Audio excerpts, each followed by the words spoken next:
எல்லோருக்கும் வணக்கம். பிரசன் மீடியாவுக்கு ரொம்ப நன்றி. அந்த வெற்றி விழான்றதை விட உங்களுக்கு எல்லாருக்கும், மக்களுக்கும், பிரசன் மீடியாவுக்கும் சொல்கிற நன்றி விழா தான். நாங்கள் எல்லாரும் உங்களுக்கு நன்றி சொல்கிற விழாவை தான் அதை பார்க்குறேன். ரொம்ப சந்தோஷம். இந்த படம் பார்த்துட்டு வந்து முதல் நீங்கள் எல்லோரும் சொன்னீங்க, என்னோட பத்திரிகை நண்பர்கள்லாம் சொன்னாங்க, உங்கள் சம்பளத்தை ஏற்றிடுவீங்களா அப்படின்லாம் கேட்டாங்க. ஃபஸ்ட்டு கண்டிப்பாக முதல் கண்டிஷன் சம்பளம் ஏறாது, அதே சம்பளம் தான், அதை உறுதியளிக்கணும். ஏன்னா இந்த பட்ஜெட்டில் இப்படி தான் எடுக்கணும்.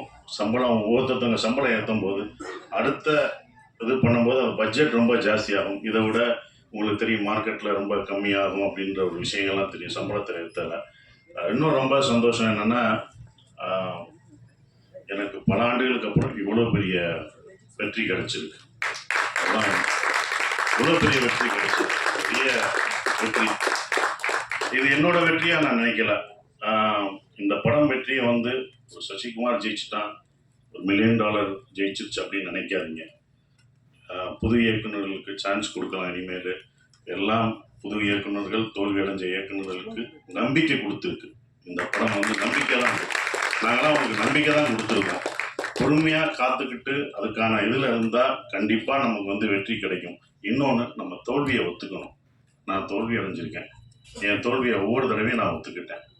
இந்த படம் முதல் நாள் கலெக்ஷன் என்ன உங்கள் எல்லாருக்கும் தெரியுமா? இந்த படம் முதல் டே வியாழக்கிழமை போட்டப்போ இதோட முதல் கலெக்ஷன் என்னென்ன என்னாச்சுன்னு சொல்லுங்கள். ₹2 வருமா, ₹2.25 வருமா? வந்துருச்சா? உண்மையை பேசுவோம். இது எதுக்கு போய் நடிகர்கிட்ட உண்மையை சொல்லுங்க. எவ்வளோ ஓடி இருக்குன்னு சொல்லுங்க. ஏன் மறைக்காதீங்க. எவ்வளோ ஓடி இருக்குன்னு சொன்னாதான் யாரும் சம்பளம் ஏற்ற மாட்டாங்க, யாரும் எதுவும் பண்ண மாட்டாங்க, உண்மையாக இருப்பாங்க. அப்போ நீங்கள் ஒவ்வொரு தடவையும் சொன்னப்போ தான், சார் இந்த 2.5 ஏன் நான் சொல்கிறேன்னா, முதல் நாள் இந்த படத்தோட கலெக்ஷன் 2.5 அப்படின்னா என்னோட மொத்த படம் ஒரு படம் வந்து 2.5 தான் கலெக்ட் ஆயிருக்கு. அதை நான் தெரிஞ்சுக்கிட்டேன். ஸோ என்னுடைய இந்த படம் ஒரு படம் 2.5க்கும் ஓடி இருக்கு, இப்போ பல கோடிக்கு ஓடி இருக்கு. இதோட இது உங்களுக்கு தெரியும். இது பெரிய ஹையஸ்ட். என்னுடைய ஹையஸ்ட் இது வந்து குட்டிப்புலி தான். சுந்தரபாண்டியனும் குட்டிப்புலி தான். அந்த குட்டிப்புலியும் சுந்தரபாண்டியனும் ஹையஸ்ட் கலெக்ஷனை இந்த டூரிஸ்ட் ஃபேமிலி வந்து அடிச்சிருக்கு. ரொம்ப சந்தோஷமா இருக்கு. அப்போ ஒரு நம்பிக்கை கொடுக்குற, நான் இதை ஏன் இவ்வளோ தூரம் சொல்கிறேன்னா, இனி வரும் நம்மளுக்கு நம்பிக்கை என்னைக்கு முடாமுயற்சியை விட்டு கொடுக்கக்கூடாது. அந்த நம்பிக்கை கொடுக்குறதா ஒரு 5 பேருக்கு இந்த நம்பிக்கை கொடுத்தா எனக்கு சந்தோஷமாக இருக்கும்னு நான் நினைக்கிறேன். அந்த பொறுமை இதுதான். ஏன்னா இது படம் ஆரம்பிக்கும் போதே யுவராஜ் தான் ரொம்ப கான்ஃபிடென்ட்டாக இருந்தார். எங்கள் ப்ரொடியூசர் சொன்னார், சார் உங்களோட இது என்ன ஞாபகம் இருக்குமான்னு தெரில, இது எவ்வளோ போகும்ட்டு. சார் உங்கள் இதை கண்டிப்பாக இந்த படம் மேலே என்னோட நம்பிக்கை வச்சது இந்த ப்ரொடியூசர்ஸ் 2 பேரும் தான். அவங்க தான் இது மேலே ரொம்ப நம்பிக்கை வச்சாங்க. சார் இது நல்லா வரும் சார். எனக்கு சுந்தரபாண்டியன் உங்களை எப்படி எல்லாருக்கும் பிடிச்சதோ, சின்ன பசங்கள்லேருந்து வயசானவங்க வரைக்கும் உங்களுக்கு எப்படி பிடிச்சதோ, இந்த படத்தில் வர தர்மதாஸ் கேரக்டர் எல்லாருக்கும் பிடிக்கும் சார். தேட்டரில் போய் பார்க்கும்போது அதை உணர்ந்தோம். ஒவ்வொரு தேட்டரும் படும்போது மக்கள் வந்து ரொம்ப நாளைக்கு அப்புறம் குடும்பமாக ஒரு தேட்டரில் வந்து படம் பார்க்குறேன். எல்லாம் ஓடிடியில் இருக்காங்க, வீட்டில் இருக்காங்கன்னு நினச்சிட்டு இருந்தோம். நல்ல படம் கொடுத்தா அவங்க வர்றாங்கன்றது இப்போ தெரிஞ்சுக்கிட்டேன். நான் தெரிஞ்சுக்கிட்டேன், எனக்கு தான், எல்லாரும் தெரிஞ்சுக்கோங்க. அப்போ ஒரு ஃபேமிலியாக வர்றாங்க, இன்னும் இவ்வளோ வர்றாங்க அப்படின்னும் போது அவங்க நல்ல படம் இந்த மாதிரி குடும்பத்தோடு ஒரு படம் பார்க்கலான்ற நம்பிக்கை கொடுத்துரு. ஒரே மாதிரி படம் பண்ண வேணாம், டிஃப்ரெண்ட்டாக படம் பண்ணலாம், ஜானர் ஆஃப் படம் பண்ணலாம் அப்படின்ற ஒரு நம்பிக்கையை வந்து இந்த படம் கொடுத்துருக்காதான் நான் நினைக்கிறேன். இப்போ வரைக்கும் ஃபேமிலி தேட்டருக்கு வந்துக்கிட்டே இருக்காங்க. ஒரு பெரிய குடும்பம். என்றைக்குமே அப்போ இருந்து இப்போ இருந்து ஒரு விஷயம் இருக்குது. ஏன்னா நாங்களும் தேட்டர் வச்சுருக்கோம். அந்த தேட்டர் கவுண்டர் பின்னாடி நான் உட்காந்துருக்கும்போது லேடிஸ் கவுண்டர்லாம் கூட்டம் வரும், பயங்கரமாக இருக்கும். கூட்டங்கள்லாம் நிற்கும். நாங்கள் சின்ன வயசில் உட்காந்து பார்க்கும்போது பார்ப்போம். அப்போ டிக்கெட்டில் உள்ளவங்களாம் சொல்லுவாங்க, எந்த படம் பெண்களுக்கு பிடிச்சி தாய்மார்களுக்கு பிடிக்கிற படங்கள்லாம் சூப்பர் ஹிட் ஆகும் அப்படின்னு அப்போ இருந்து சொல்கிறாங்க. அது இப்போ வரைக்கும் அது நடந்துக்கிட்டு தான் இருக்குது. அதனால தாய்மார்களின் பேராதவருடன் அப்படின்னு ஒரு போஸ்ட் அடிப்பாங்க. ஸோ அவங்களுக்கு பிடிச்சிச்சுன்னு வச்சுக்கோங்களேன், ஃபேமிலியாக வருவாங்க. 5 பேர் வர மாட்டாங்க, ஒரு குடும்பமே வரும். ஒரு குடும்பத்துக்கு பிடிச்சிச்சுன்னா வரும், ஒரு பசங்களுக்கு படம் பிடிச்சிச்சுன்னா அவ்வளோ பேர் வரும். ஸோ அப்படி இந்த படத்தை இவ்வளோ அழகாக ரீச் பண்ணி கொண்டு போன இந்த கம்பெனிக்கு நான் என்னுடைய வாழ்த்துக்களை தெரிவிச்சுக்கிறேன். அப்புறம் அபி எங்களுடைய டைரக்டர், நான் இவ்வளோ நல்லா நடிச்சிருக்கேன் அப்படின்னு சொன்னது அதுக்கு காரணம், முக்கியமான காரணம் நான் நடிச்சிருக்கேன்னா என்னோடய பாடி லாங்குவேஜ் எல்லாம் மாறி இருக்குன்னா அது அபி தான், டைரக்டர் தான் பேசுகிறேன்.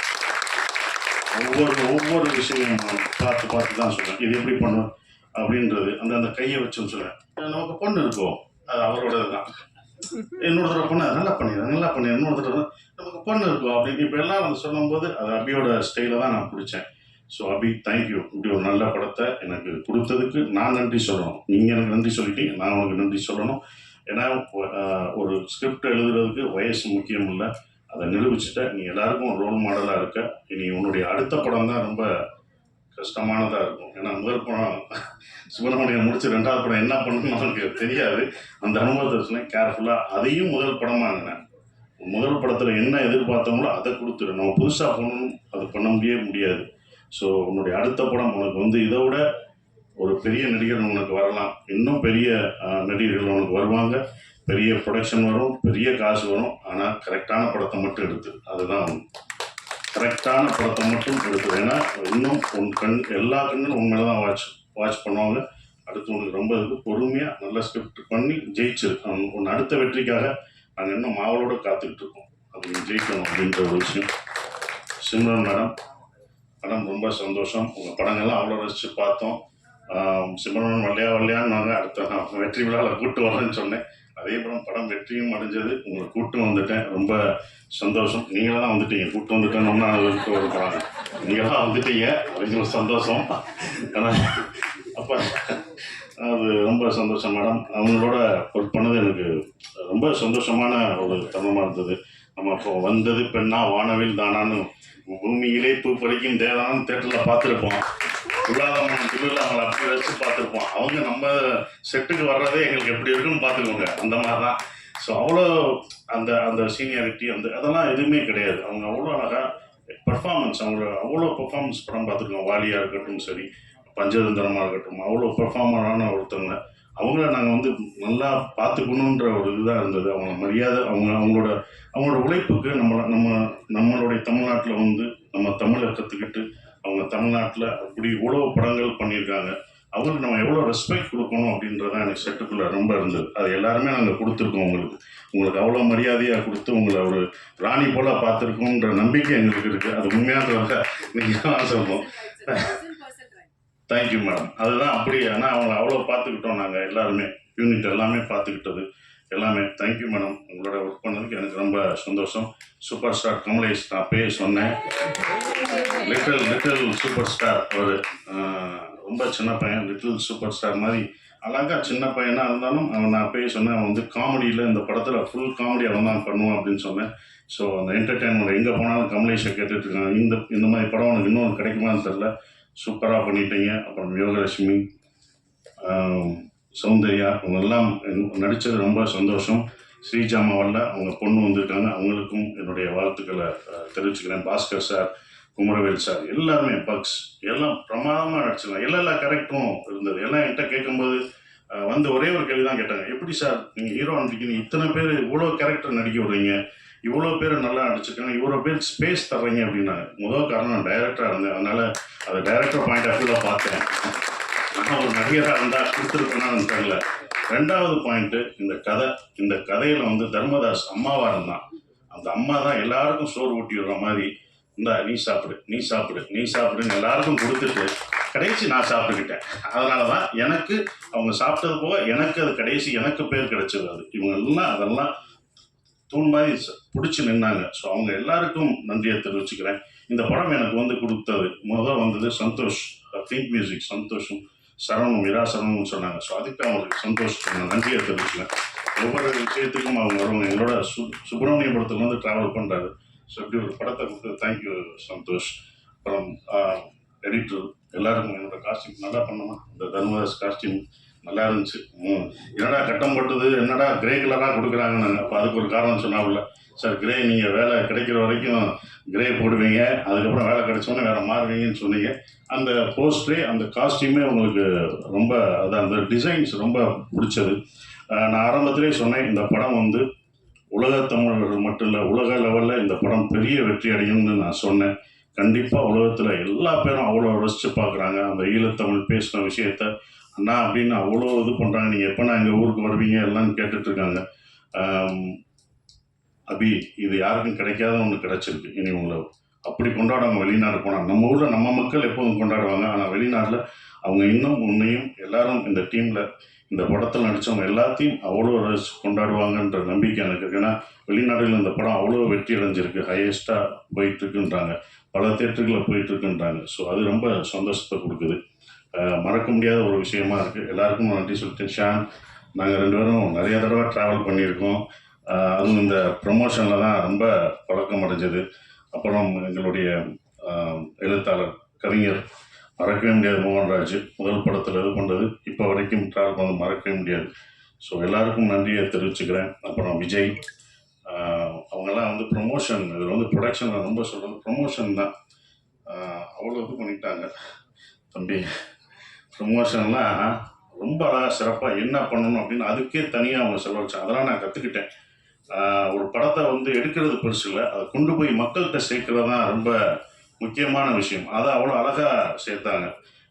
விஜயும் வெங்கட்டும் அதுக்கு முக்கிய ஒரு விஷயமா இருந்து அதை கொண்டு போனாங்க. ஹரீஷன் ஹரீஷன் இருக்கார், அவர் வந்து எல்லாத்தையும் எங்களை சேர்க்குறது ரொம்ப கஷ்டம். இவங்கெல்லாம் டேட் வாங்கி இவங்கெல்லாம் ஒன்று இணைச்சி அந்த ஒரு நாள் கொண்டு வர்றது ரொம்ப சந்தோஷமாக இருந்தது. அதுக்கு நன்றியை தெரிவிச்சுக்கிறேன். குறிப்பாக மறுபடியும் நம்ம யுவராஜுக்கு சொல்கிற ஒரே ஒரு விஷயம், ரொம்ப நன்றி. ஏன் சொல்கிறேன்னா, இந்த பட்ஜெட்டாக இது இந்த படம் எடுக்கல, அவங்க 2 படம் எடுத்திருக்காங்க. 2 படத்தோட இந்த படத்தோட பட்ஜெட் ஜாஸ்தி தான்.